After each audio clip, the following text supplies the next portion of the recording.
साथियों, आप सभी का इस प्लेटफॉर्म पर स्वागत है। यहाँ पर हम लोग जो है विजन आईएएस कोचिंग संस्थान के द्वारा जो डेली न्यूज करंट अफेयर्स नाम से जो पीडीएफ प्रोवाइड किया जाता है, उसको यहाँ पर हम लोग देख रहे हैं। तो चलिए प्रारंभ करते हैं। इसमें पहला है, केंद्र सरकार ने देश में क्वांटम क्रांति के लिए थीमैटिक हब का परिचालन शुरू किया है। देखिए, राष्ट्रीय क्वांटम मिशन के तहत 4 थीमैटिक हब्स स्थापित किए गए हैं। इन थीमैटिक हब्स के अंतर्गत विविध गतिविधियां शामिल होंगी, जैसे प्रौद्योगिकी विकास, मानव संसाधन विकास, उद्यमिता विकास और उद्योग सहयोग, अंतर्राष्ट्रीय सहयोग हासिल करना इत्यादि चीज़ें। देखिए, भारतीय प्रौद्योगिकी संस्थान आईआईटी कानपुर को इस हब के लिए प्रबंधन समन्वय केंद्र के रूप में नामित किया गया है। तो ये याद रखिएगा किस आईआईटी को दिया गया है, तो आईआईटी कानपुर को। अब थोड़े से जो ये थीमेटिक हब्स हैं, इसके प्रमुख जो प्रौद्योगिकी कार्य क्षेत्र हैं वो कौन कौन से, थोड़ा समझ लेते हैं इसमें। एक है आपका क्वांटम कंप्यूटिंग। क्वांटम कंप्यूटिंग याद रखिएगा इसके बारे में, क्वांटम कंप्यूटर सूचनाओं को स्टोर करने एवं प्रोसेस करने के लिए क्यूबिट नामक विशेष इकाइयों का उपयोग करते हैं। यदि आप जो सामान्य कंप्यूटर होते हैं, जिसे परंपरागत या क्लासिकल कंप्यूटर कहते हैं, तो इसमें क्लासिकल बिट्स का जो इस्तेमाल होता है इस डेटा को स्टोर करने के लिए या प्रोसेस करने के लिए, उसका मान एक समय में केवल 0 या 1 हो सकता है। ठीक है, लेकिन क्यूबिट का मान एक ही समय में 0 और 1 दोनों हो सकता है। इसके अतिरिक्त इसका समन्वय किसे दिया गया है या नेतृत्व, तो ये याद करने की जरूरत नहीं है। अगला है क्वांटम कम्युनिकेशन। इसमें सूचना को फोटॉन मतलब प्रकाश कण के रूप में कि क्वांटम अवस्थाओं में इनकोड कर एक दूरी तक संचारित किया जाता है। तीसरा है क्वांटम सेंसिंग और मेट्रोलॉजी। इसमें क्वांटम सेंसिंग जो है परमाणु पैमाने पर माप करने के लिए क्वांटम सिस्टम का उपयोग करती है। परमाणु पैमाने, यदि आपने इलेक्ट्रॉन प्रोटॉन के बारे में पढ़ा होगा, परमाणु और अणु के बारे में पढ़ा होगा, तो आप समझ सकते हैं कि परमाणु कितना, उसकी साइज कितनी छोटी होती है। इसके अतिरिक्त क्वांटम मेट्रोलॉजी भौतिक स्थितियों की अत्यधिक संवेदनशील और हाई रेजोल्यूशन माप तैयार करने का प्रयास करती है। क्वांटम सामग्री और उपकरण। इसमें विविध प्रकार की सामग्रियों में अलग अलग नैनो स्केल प्रणालियों के संरचनात्मक, विद्युत संबंधी और चुंबकीय गुणों की जांच करना शामिल है। अब यहाँ पे ध्यान रखिए राष्ट्रीय क्वांटम मिशन के बारे में कि यह है क्या। देखिए, इसका उद्देश्य देश में वैज्ञानिक और औद्योगिक अनुसंधान और विकास को बढ़ावा देना, उनका पोषण करना तथा उन्हें आगे बढ़ाना है। साथ ही क्वांटम प्रौद्योगिकी क्षेत्र में एक जीवंत और अभिनव इकोसिस्टम का निर्माण करना है। इसकी कार्यान्वयन एजेंसी कौन है, इस मिशन को चला कौन रहा है, तो विज्ञान और प्रौद्योगिकी मंत्रालय के तहत आने वाला विज्ञान और प्रौद्योगिकी विभाग इसको चला रहा है। देखिए, राष्ट्रीय क्वांटम मिशन जो है प्रधानमंत्री की विज्ञान प्रौद्योगिकी और नवाचार सलाहकारी परिषद PMSTIAC के तहत जो 9 इनिशिएटिव है उनमें से एक है ये।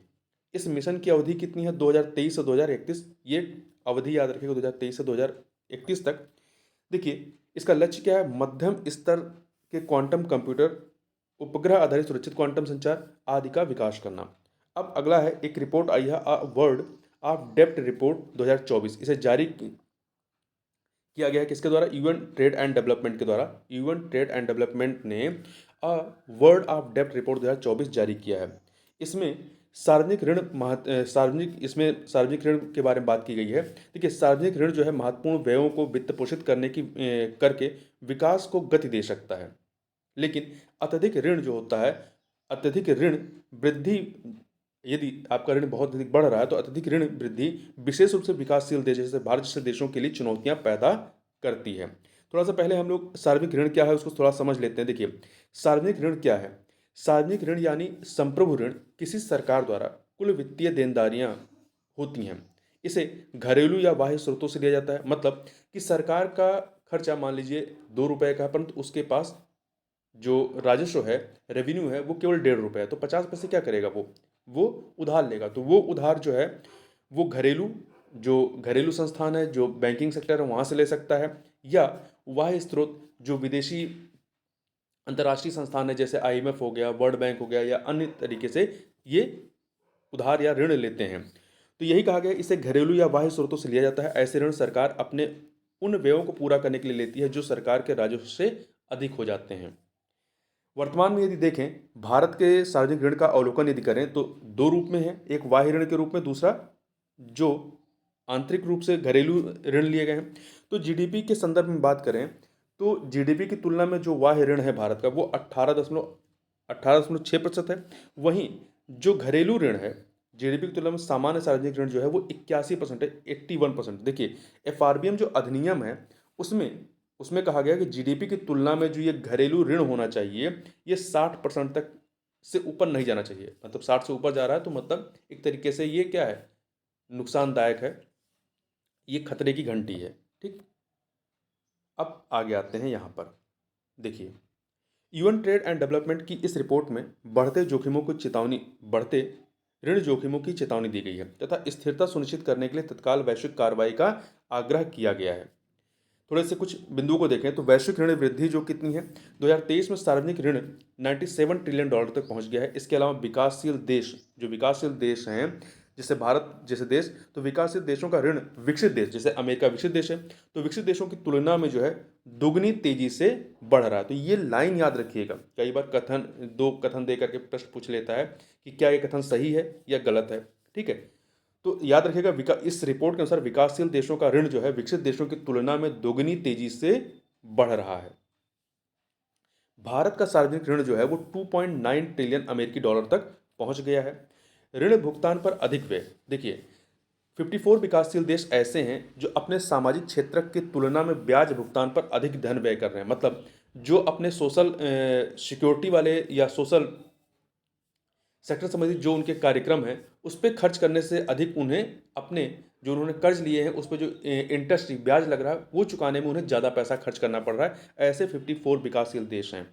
असमान वित्तीय प्रणाली, देखिए इसके तहत क्या है कि विकासशील देश विकसित देशों की तुलना में 2 से 12 गुना अधिक ब्याज का भुगतान करते हैं। ये जो वैश्विक सार्वजनिक ऋण जो बढ़ रहा है इससे क्या चुनौतियां उत्पन्न होंगी, इससे ऋण का बोझ बढ़ेगा। मतलब किसी देश पर अत्यधिक ऋण उसके निवेश एवं उपभोग की क्षमता को क्या करता है, हतोत्साहित करके आर्थिक समृद्धि को बाधित करता है। किसी देश पर ज़्यादा कर्ज है तो जो इन्वेस्टर हैं वो वहाँ इन्वेस्ट करने से क्या होते हैं, कतराते हैं। तो जब इन्वेस्ट नहीं आएगा, निवेश नहीं होगा तो और चीज़ें आगे नहीं बढ़ेंगी। तरलता संबंधी चुनौतियाँ होती हैं। विकासशील देशों से निजी ऋणदाताओं द्वारा लगभग 50 बिलियन डॉलर की निकासी ने तरलता की कमी को और बढ़ा दिया है। जो लिक्विडिटी की प्रॉब्लम है उसको इंक्रीज कर दिया है। इस रिपोर्ट में कुछ सिफारिशें भी की गई, जैसे समन्वय संबंधी चुनौतियों से निपटने के लिए ऋण पुनर्संरचना तंत्र का निर्माण करना चाहिए। ऋण संकटों को रोकने के लिए आकस्मिक वित्त पोषण का विस्तार करना चाहिए और वैश्विक वित्तीय गवर्नेंस में विकासशील देशों की भागीदारी को बढ़ावा देना चाहिए। ठीक है, आगे बढ़ते हैं। CSIR राष्ट्रीय वनस्पति अनुसंधान संस्थान NBRI ने विश्व का पहला पिंक वॉल वर्म प्रतिरोधी GM जेनेटिकली मॉडिफाइड कपास विकसित किया है। तो ध्यान रखिएगा ये विश्व का पहला विकसित किया गया है किसके खिलाफ, पिंक वॉल वर्म जो बीमारी होती है उसको प्रतिरोध करने के लिए। ठीक है, किसने, CSIR राष्ट्रीय वनस्पति अनुसंधान संस्थान। अब आपको कमेंट में बताना है कि ये राष्ट्रीय वनस्पति अनुसंधान संस्थान NBRI इसका हेडक्वार्टर कहाँ पे है। देखिए आनुवांशिक रूप से संशोधित GM या जेनेटिकली मॉडिफाइड कपास को बैसिलस थूरीजिएंसिस जो BT बैक्टीरिया है, बैक्टीरिया से लिए गए जीन को शामिल करके तैयार किया गया है। जो हमारा GM कपास है इसे BT कॉटन भी के रूप में भी जाना जाता है। जो GM कपास उसे BT कॉटन के रूप में जाते हैं। BT क्या है यहाँ पे, बैसिलस थूरिंजिएसिस बैक्टीरिया है। इससे एक जीन लिया जाता है जो किसमें, कपास में ट्रांसफर किया जाता है। देखिए BT कपास 2002 में पर्यावरण वन और जलवायु परिवर्तन मंत्रालय की जेनेटिक इंजीनियरिंग मूल्यांकन समिति GEAC द्वारा व्यावसायिक खेती के लिए स्वीकृत एकमात्र GM फसल है। ध्यान रखिएगा कि जेनेटिक इंजीनियरिंग मूल्यांकन समिति किस मंत्रालय के तहत आती है, तो पर्यावरण वन और जलवायु परिवर्तन मंत्रालय के तहत आती है। इसका थोड़ा सा बैकग्राउंड देखें इसके विकास के बारे में। तो भारत में GM कपास की शुरुआत के बाद से वालगार्ड 1 और वालगार्ड 2 जैसी किस्मों ने, मतलब GM कपास की ये किस्में हैं, ध्यान रखिएगा वालगार्ड 1 और वालगार्ड 2 क्या है, ये इसकी प्रजातियां या किस्म हैं, वैरायटी हैं। जैसे किस्मों ने कुछ वालवर्म प्रजातियां जैसे कि अमेरिकन वालवर्म और स्पॉटेड वालवर्म आदि को नियंत्रित किया है, परंतु जो पिंक वालवर्म था उसके खिलाफ ये प्रभावी नहीं रहे हैं। समस्या यही कि ये पिंक वालवर्म के खिलाफ प्रभावी नहीं रहे हैं क्योंकि पिंक वालवर्म ने क्राई 1AC जो प्रोटीन जो जेनेटिकली मॉडिफाइड कपास होता है उसमें क्राई 1AC प्रोटीन जो है ये विकसित होता है। ये क्या करता है, ये जो वालवर्म की कई सारी प्रजातियां हैं उनको नियंत्रित करने का कार्य करता है, परंतु जो ये पिंक वॉलवर्म है वो उसने इसके खिलाफ क्या कर लिया, प्रतिरोधी क्षमता विकसित कर ली है, इसलिए उस पर इसका असर होता ही नहीं है। समाधान क्या है?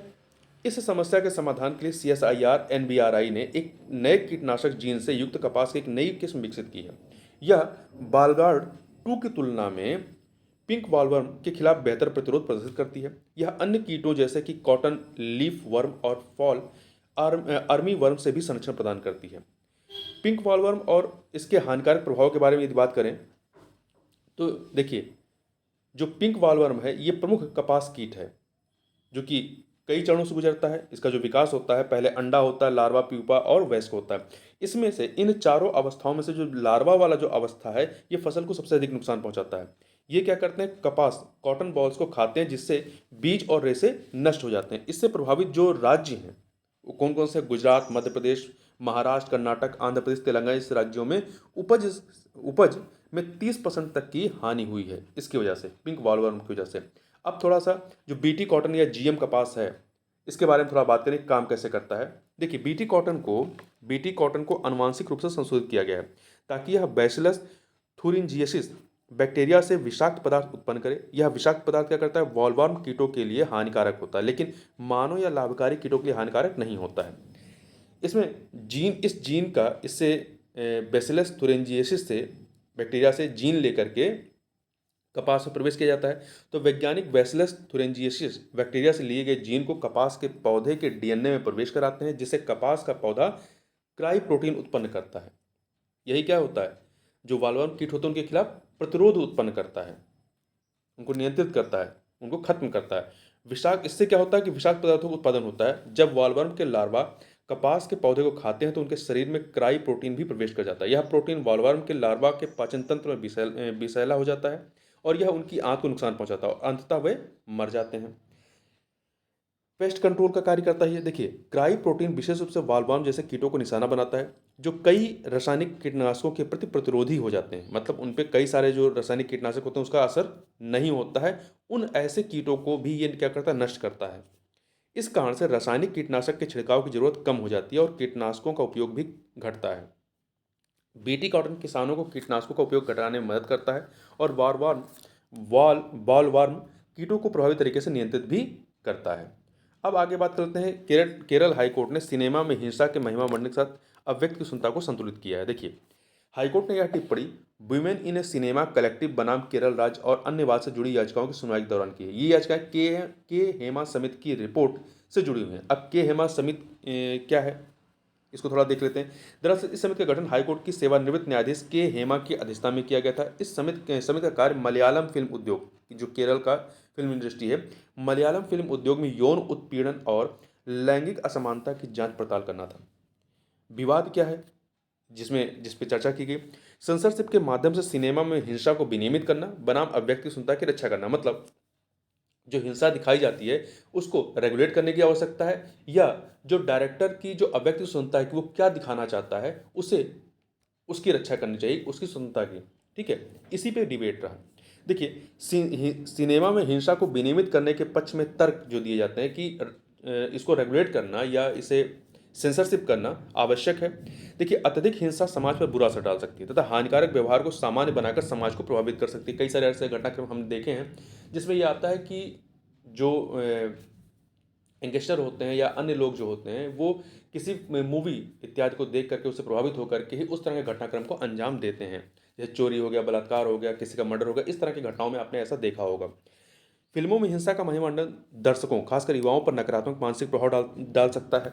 ठीक है, अव्यक्त की स्वतंत्रता के संरक्षण के पक्ष में जो तर्क दिए जाते हैं कि नहीं, जो डायरेक्टर या जो प्रोड्यूसर है, जो कहानीकार है, वो उसको अपनी स्वतंत्रता को क्या दिखाना चाहता है।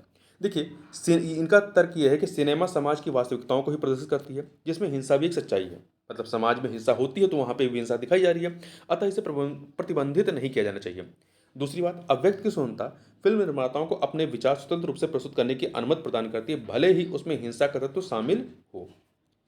देखिए, फिल्म सेंसरशिप और अव्यक्त की स्वतंत्रता से संबंधित कई सारे निर्णय आए हैं। कुछ निर्णय यहाँ पे चाहे तो आप देख सकते हैं, जैसे के अब्बास बनाम भारत संघ है। इस वाद में सुप्रीम कोर्ट ने संविधान के अनुच्छेद 19(2) के तहत लोक नैतिकता के लिए एक युक्त निर्बंधन के रूप में फिल्मों की प्री सेंसरशिप को उचित ठहराया था।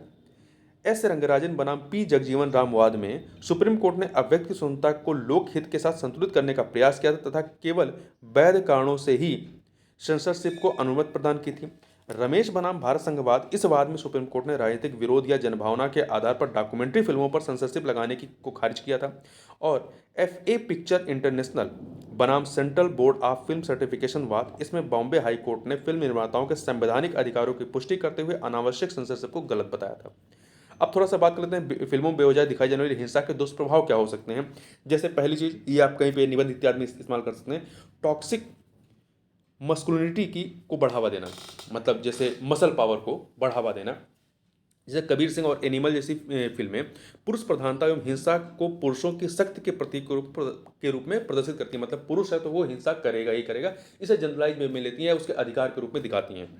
दूसरा, लिंग आधारित रूढ़ियों को कायम रखना। जैसे दबंग जैसी फिल्मों में महिलाओं को केवल प्रेम प्रसंगों तक सीमित दिखाया गया है और पुरुष प्रधान कहानियों में उन्हें हाशिए पर रखा गया है।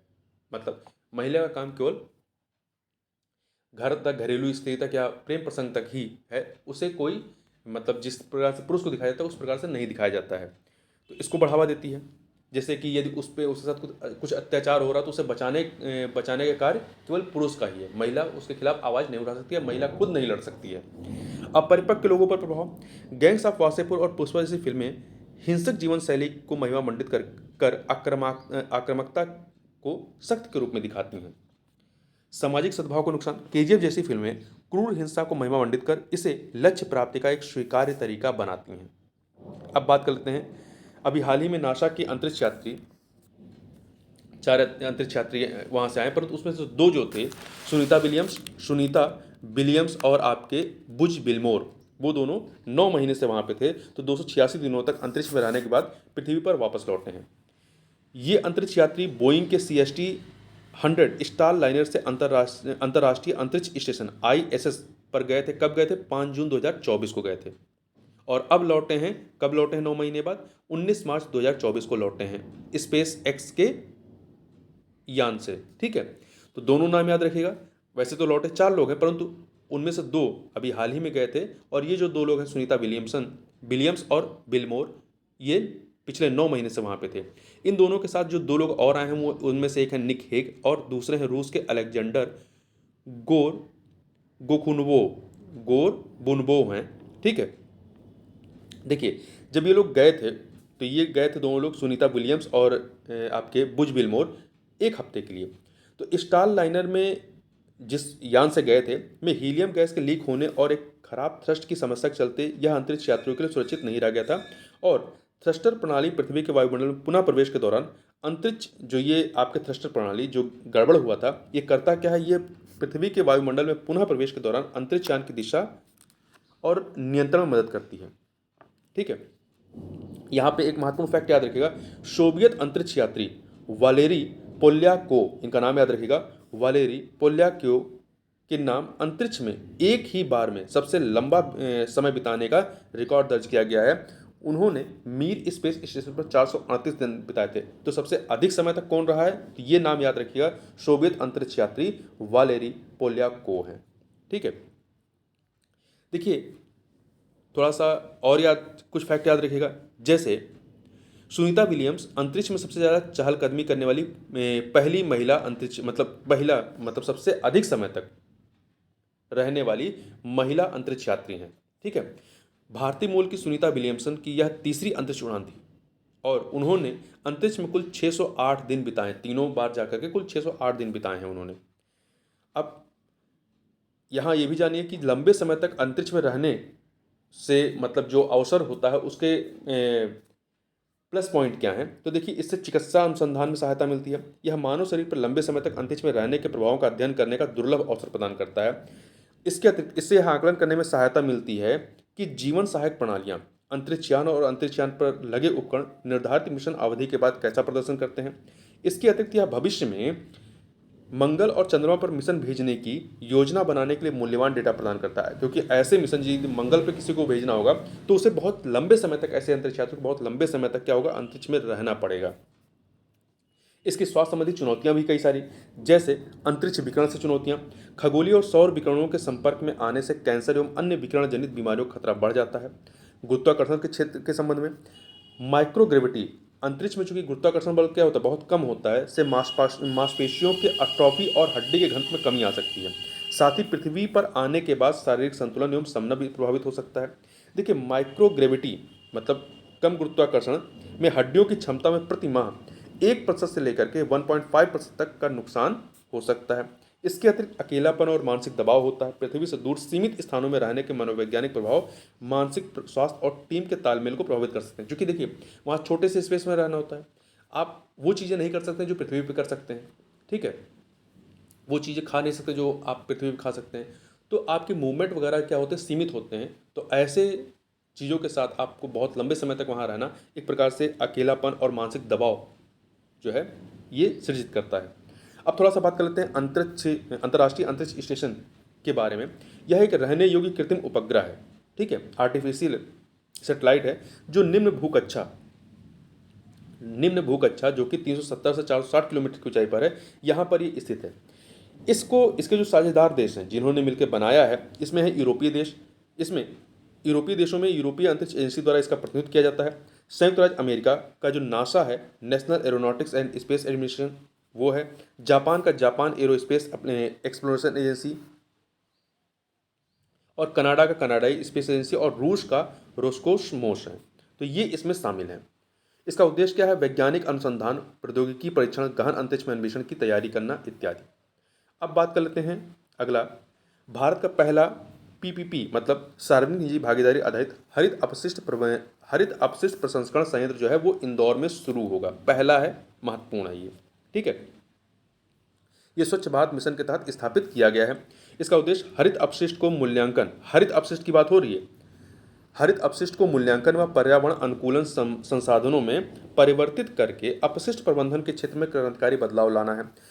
अपशिष्ट, ये जो हरित अपशिष्ट है, इसमें कौन से आएंगे, क्या आएंगे? इसमें लकड़ी, शाखाओं, पत्तियों और फूलों जैसे हरित अपशिष्ट को प्रसंस्कृत किया जाएगा और इंदौर नगर निगम के लिए इससे राजस्व उत्पन्न होगा, ठीक है।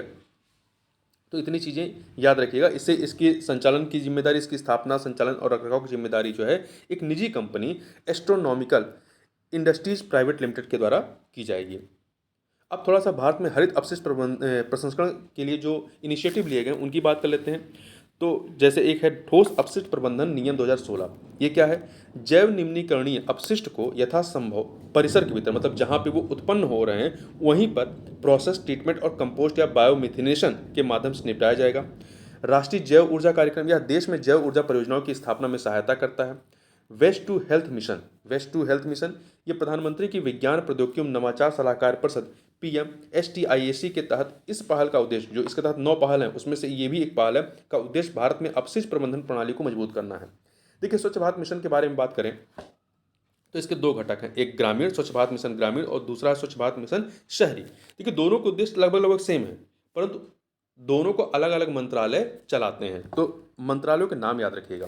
देखिए, स्वच्छ भारत मिशन ग्रामीण की बात करें तो इसका उद्देश्य ठोस एवं तरल अपशिष्ट प्रबंधन गतिविधियों के माध्यम से ग्रामीण क्षेत्रों में स्वच्छता सुनिश्चित करना था। भारत को खुले में शौच से मुक्त ODF बनाना है। अब इसका लक्ष्य, चूंकि ODF हो चुका है, अब इसका लक्ष्य सभी गांवों को ODF से ODF प्लस मॉडल में तब्दील करना है। इसे जल शक्ति मंत्रालय द्वारा लागू किया गया। ध्यान रखिएगा, ग्रामीण विकास मंत्रालय नहीं चलाता इसे, ना ही पंचायती राज मंत्रालय चलाता है, इसे जल शक्ति मंत्रालय चलाता है। ये महत्वपूर्ण है। दूसरा स्वच्छ भारत मिशन शहरी 2.0। इसका उद्देश्य क्या है? सभी शहरों को कचरा मुक्त बनाना, लोगों के व्यवहार में बदलाव लाना, ग्रे और ब्लैक वाटर प्रबंधन सुनिश्चित करना आदि है। अब प्रश्न उठता है कि ये ग्रे और ब्लैक वाटर क्या होते हैं? देखिए, याद रखिएगा, ग्रे वाटर क्या है? घरों में नहाने, कपड़े धोने और बर्तन धोने आदि से जो पानी निकलता है वो ग्रे वाटर के तहत आता है, जबकि जो शौचालय से जो पानी निकलता है आपका, वो आपका ब्लैक वाटर के तहत आता है। और ये जो स्वच्छ भारत मिशन शहरी है, इसे कौन चलाता है? इसे लागू किया जाता है आवास और शहरी कार्य मंत्रालय के द्वारा। आगे बढ़ते हैं। विकास बनाम पर्यावरणीय अधिकार के मामले में देखिए, ऑरोविले फाउंडेशन बनाम नवरोज केशव मोदी मामले में सुप्रीम कोर्ट ने औद्योगिक विकास और पर्यावरण संरक्षण के बीच संतुलन बनाने पर जोर दिया है। क्या सुझाव दिया है? इन्होंने सुझाव दिया है कि औद्योगिक विकास से पर्यावरण को नुकसान नहीं पहुंचना चाहिए तथा दोनों लक्ष्यों को एक साथ प्राप्त किए जाने का प्रयास होना चाहिए। पर्यावरणीय अधिकार के बारे में बात किया। स्वच्छ पर्यावरण का अधिकार संविधान के अनुच्छेद 14 और 21 के अंतर्गत मौलिक अधिकार है। ये फैक्ट याद रखिएगा कि जो पर्यावरणीय अधिकार है, स्वच्छ पर्यावरण का अधिकार संविधान के अनुच्छेद 14 और 21 के तहत के अंतर्गत मौलिक अधिकार है। विकास संबंधी अधिकार, इसमें औद्योगिकरण भी, विकास संबंधी अधिकार में औद्योगिकरण भी शामिल होता है, जो अनुच्छेद 14, 19 और 21 के तहत संरक्षित है। संधारणीय विकास की बात की, सस्टेनेबल डेवलपमेंट की, आर्थिक प्रगति में पर्यावरणीय पक्ष को पर्याप्त महत्व दिया जाना चाहिए और सतत विकास का समर्थन करना चाहिए। ये इनके सुझाव हैं सुप्रीम कोर्ट के। अब रुपए के अंतर्राष्ट्रीयकरण के बारे में बात करें तो देखिए, भारतीय रिजर्व बैंक और बैंक ऑफ मॉरिशस, अभी हाल ही में क्या हुआ था कि 12 मार्च को उनका अपना राष्ट्रीय दिवस होता है, जिसके उपलक्ष्य में भारतीय प्रधानमंत्री जो है वहाँ के चीफ गेस्ट थे, वहाँ पे गए थे। उन्हें भारतीय प्रधानमंत्री को मॉरिशस का जो सर्वोच्च पुरस्कार होता है वो दिया गया है भारतीय प्रधानमंत्री को। तो भारतीय रिजर्व बैंक और बैंक ऑफ मॉरिशस ने एक समझौता ज्ञापन पर हस्ताक्षर किए हैं। इसका उद्देश्य सीमा पार लेन देन में, मतलब सीमा पार मतलब दोनों देशों के बीच में जो लेन देन में स्थानीय मुद्राओं को बढ़ावा देना तथा भारतीय रुपए के अंतर्राष्ट्रीयकरण का समर्थन करना। जितना ज़्यादा हमारे मुद्रा को बढ़ावा देंगे अन्य देशों के साथ में, उतना ज़्यादा उसका क्या होगा, अंतर्राष्ट्रीयकरण होगा।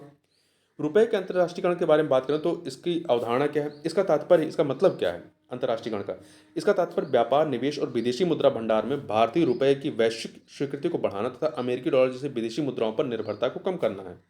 इसका महत्व क्या है, यह विदेशी मुद्रा संबंधी जोखिम को कम करता है, व्यापार को बढ़ावा देता है, भारत के वित्तीय प्रभाव को मजबूत करता है और भारतीय रुपए की वैश्विक मांग को बढ़ाता है।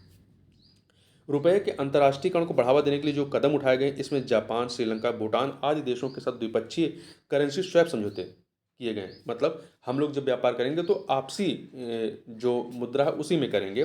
रुपये मूल्य वर्ग के बॉन्ड अर्थात मसाला बॉन्ड जारी करना इत्यादि शामिल हैं। अब बात कर लेते हैं future of free speech index 2025 के बारे में, महत्वपूर्ण है। The future of free speech द्वारा किए गए नए वैश्विक सर्वेक्षण में फ्री स्पीच के समर्थन के मामले में 33 देशों में भारत जो है 24वें स्थान पर, काफ़ी पीछे है, दिया गया है। ठीक है, 33 में से 24वें स्थान पर, ध्यान रखिएगा। Future of free speech India free speech index 2025 के बारे में देखें तो स्कैंडिनेवियाई देश, इसमें आपके नॉर्वे, डेनमार्क और स्वीडन आते हैं।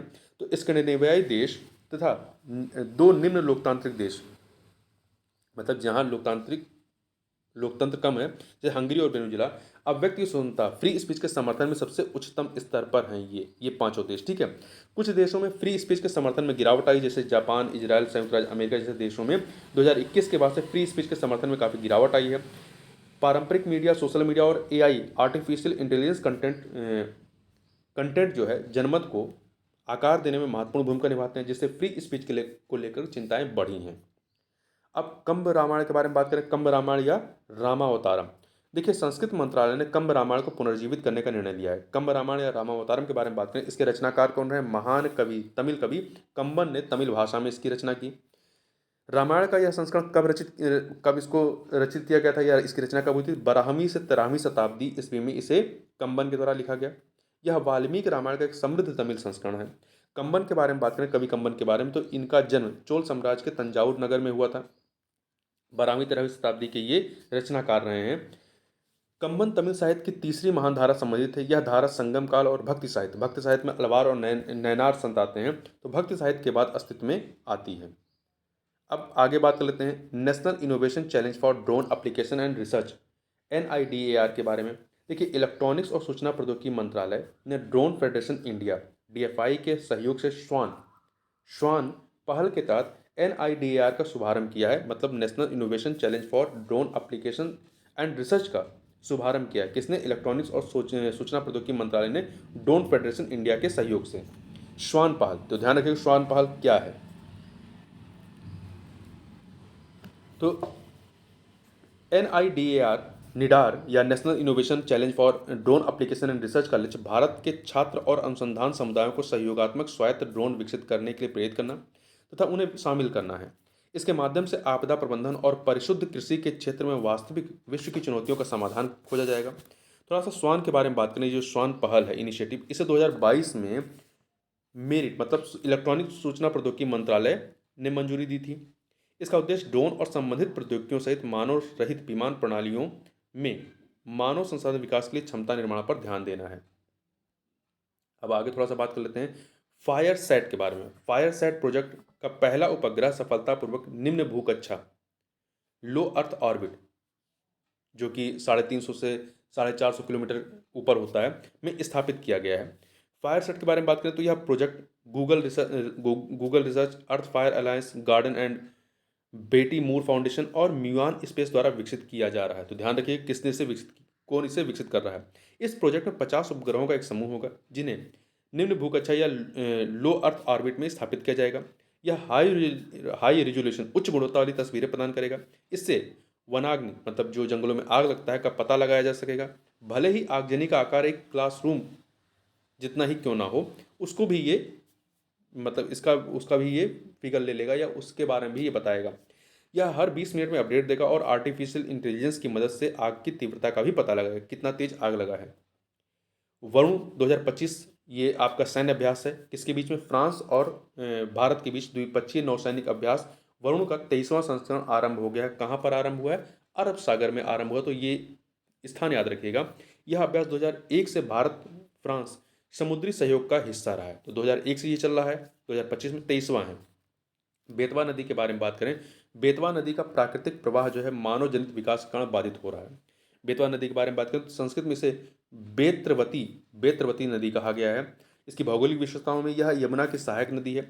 यह निकलती कहाँ से? तो भोपाल के निकट, जी भोपाल का जो पड़ोसी जिला है सीहोर जिला का गांव है झीरी गांव से निकलती है और हमीरपुर, उत्तर प्रदेश के हमीरपुर के पास यमुना नदी में मिल जाती है। तो ध्यान रखिएगा, बेतवा मध्य प्रदेश से निकलती है और उत्तर प्रदेश के हमीरपुर में आके यमुना से मिल जाती है।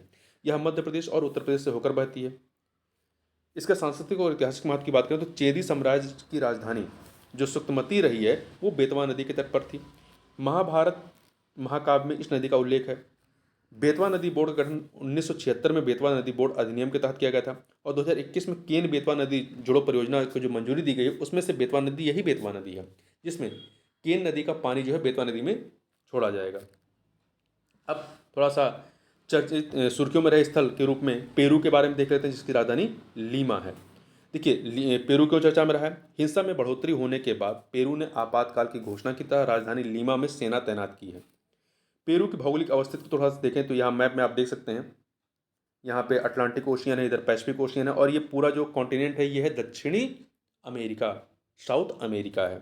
यहीं पे आपको ये देश दिखाई पड़ जाएगा, ये है पेरू, इसकी राजधानी पैसिफिक ओशियन के तट पर है लीमा।